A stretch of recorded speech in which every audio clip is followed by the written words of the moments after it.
So, welcome everybody. If you want to get good at Yu-Gi-Oh, settle in, grab your notepads. Welcome.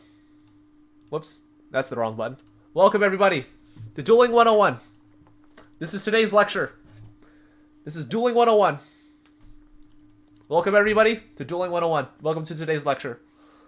I am your professor, Professor Blunder. My full name is Stevie Blunder. You can call me Professor Blunder. I have a PhD in dueling and Dragon Maid analysis. Should I activate Cosmic before or after I activate Imperial Order? But yeah, I'm going to teach you guys. Is this on the test? Yes. It is going to be on the test. And this is week 1, Whack-A-Mole Yu-Gi-Oh! I'm going to be teaching you every single week. I will be uploading a lecture for how to get better at Yu-Gi-Oh! And today's lecture is going to be on Whack-A-Mole Yu-Gi-Oh! So, what is Whack-A-Mole Yu-Gi-Oh? What is Whack-A-Mole Yu-Gi-Oh? Basically, if you could respond to something, you do it. You don't really think too much. You don't think too much about like, oh, should I do it? Should I whatever? Like, should I hold this for this? Should I activate this during this time frame? No. If you can activate a card, you more or less just do it. They normal summon a monster, you judgment it. They activate desires, you ash it. Like, you guys get the idea.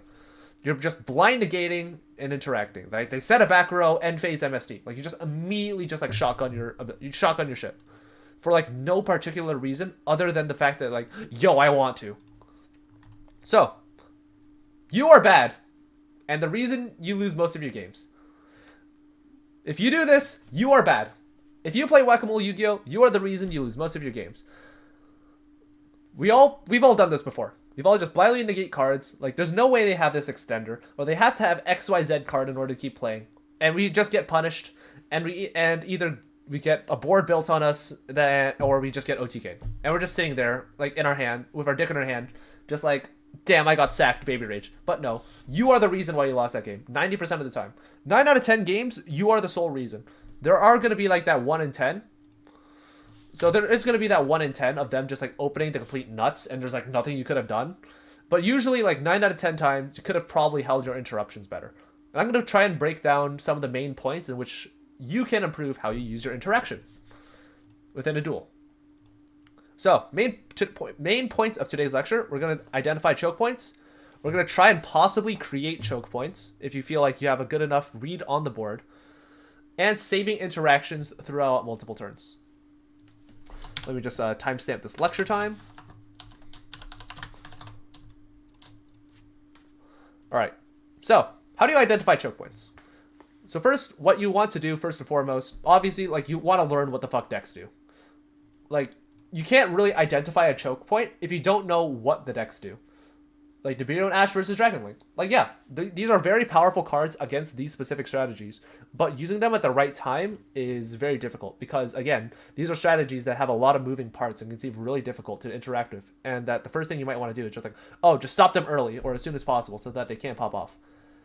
So a lot of combo and even control decks, they have choke points. You know, like I said, just like Dragon Link, or places where they need key cards to resolve successfully in order to continue with their strategy. This may vary hand to hand based on like how cracked they open. Like sometimes if they only open like Black Metal Quick Launch, it's a lot easier to stop them, and it's a lot more like, and it may be a lot easier like looking back on that match, like, oh, I should have debuted at like this exact point. But again, like you can't really always predict what sort of hand they'll open. But you can get a general sense of like where, like what sort of cards they're trying to resolve, and based on the paths that they take to get to these sort of plays, you should be, you know, sort of holding your negations for.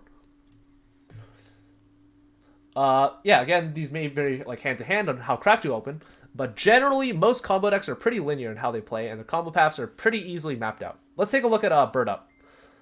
Bird Up is like the main fucking culprit of like why I wanted to make this lecture. Let's look at Simorgh Bird of Sovereignty. This Bird Up is a strategy that revolves around summoning Simorgh and summoning a barrier statue. I think that like that's pretty reasonable to say. So that's like the primary win condition. We can take two different approaches when it comes to dealing with the Simorgh. We can either save our interruption for Simorgh summon of the barrier statue, cards like Gamma or Ash Blossom for the Simorgh.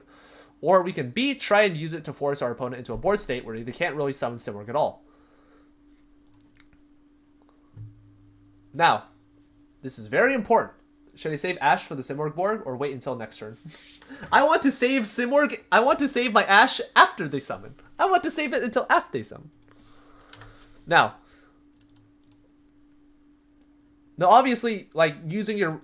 this is obviously going to be up to you and determining, like, whether or not, like, you feel like you can play through a barrier statue, whether you want to stop them early, or you feel like they can't really push past, like, maybe getting, like, their normal summon negated, or whatever. Like, if they go, like, Fractal, send Kit, send Nerval, add, like, Karas, normal summon Karas, and, like, effect. And you may, like, maybe even, like, ashing the Nerval in that instance might be, like, a good play for you in mind. But remember, you shouldn't hold an interruption so long that you end up just, like, losing because of it. Like, sometimes you'll hold an Ash Blossom for so long that your opponent just summons, like, an Appaloosa, or they summon a Negate, or, like, they just end their turn, and you're just sitting there like, fuck. So that's something to keep in mind, obviously. And also, like, the opposite just holds true. If you try and use Ash early to shut down an important search, sometimes your opponent may just naturally have the extension in their opening hand. It's really up to you and your intuition of the matchup and your own gut feeling to know when to use your interruptions. But again, the sort of general principles of knowing what decks do and trying to plan around these sort of instances of whether or not, like, is it too early? Is it too late? Again, it's all, like, I can't account for literally every scenario, but we can always get, like, a general idea of, like, when it's good to Ash Blossom. A nice key point is to use effective hand traps like Shifter and Lancia that ends Dragon Link. I mean, that just sort of falls under side decking. We'll cover that in a future lecture. Alright, the next point is creating choke points. In simpler board states, you want to look for points, and this is more for, like, simplified game states, but really, you want to look for points in your opponent's game where must resolves are very present. If you want to think of it sort of like against certain decks or certain states of the game. Like, let's say, like, it's a top deck war. Your opponent, like, normal summons Alistair. Obviously, if literally the only card in your hand is, like, Ash, and your opponent's only card is Alistair and nothing else, then, like, you're probably going to want to Ash that, just so that you don't lose on the spot to the resource generating machine. But at the same time, like, maybe you have infinite permanence. Your opponent top deck's Fractal, and you want to just stop them immediately. Like, that's just something that you should really keep in mind. Like, you want to save these you really want to save these interruptions for, like, really important must resolves in, like, very simplified game states. Like, you want to see how your opponent navigates their sort of plays, and you want to think, like, what cards do you think or know they have in their hand? Like, during the Altergeist match that we had earlier, we knew that the only card that they had in hand was Alpha and just some random back row. Unless the random back row was, like, Typhoon or Imperm. Bouncing, and even if it was Imperm, it literally wouldn't have mattered. It was okay to just blindly bounce some back row. But obviously, like, with spheres, we shouldn't be using spheres to just immediately just, like, bounce their alpha whatever we want, because if we bounced the alpha instead of the personal spoofing that they had in the back row, we would have just lost, because the resource engine would have just, you know, blown our head off.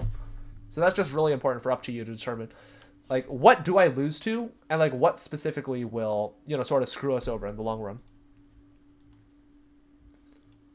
Now let's talk about the saving interruptions. The back row is Anti-Spell, Summon Limit, and Protocol. Pickle.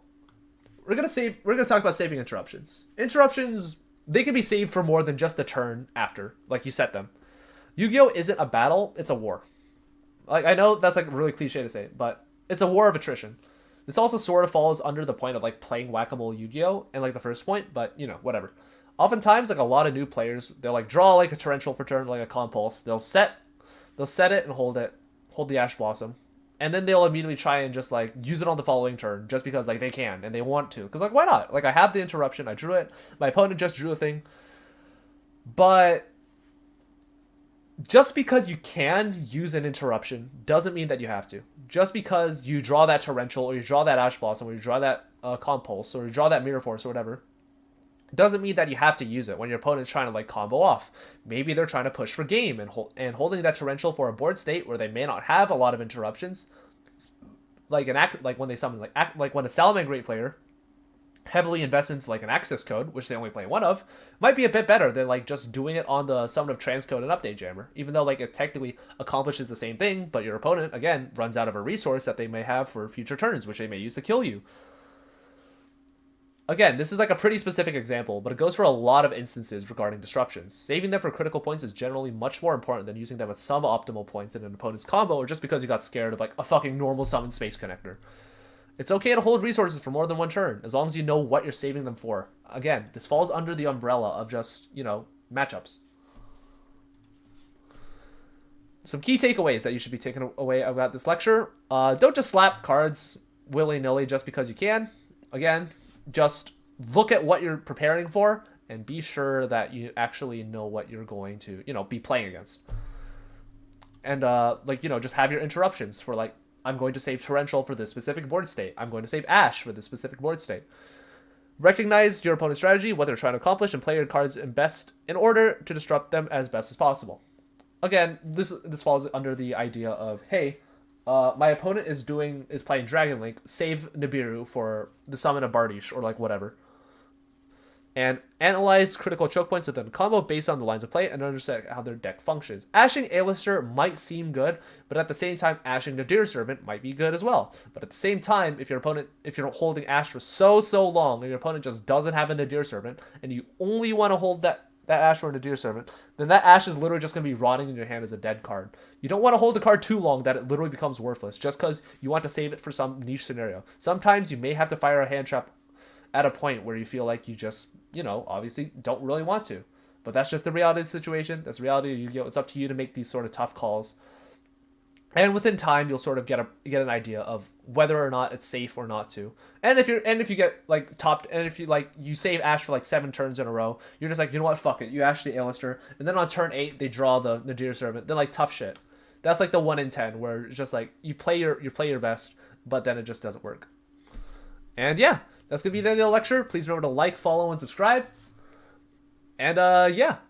Please remember, we're going to be pumping out more lectures in the future. Remember, please be sure to do your homework. And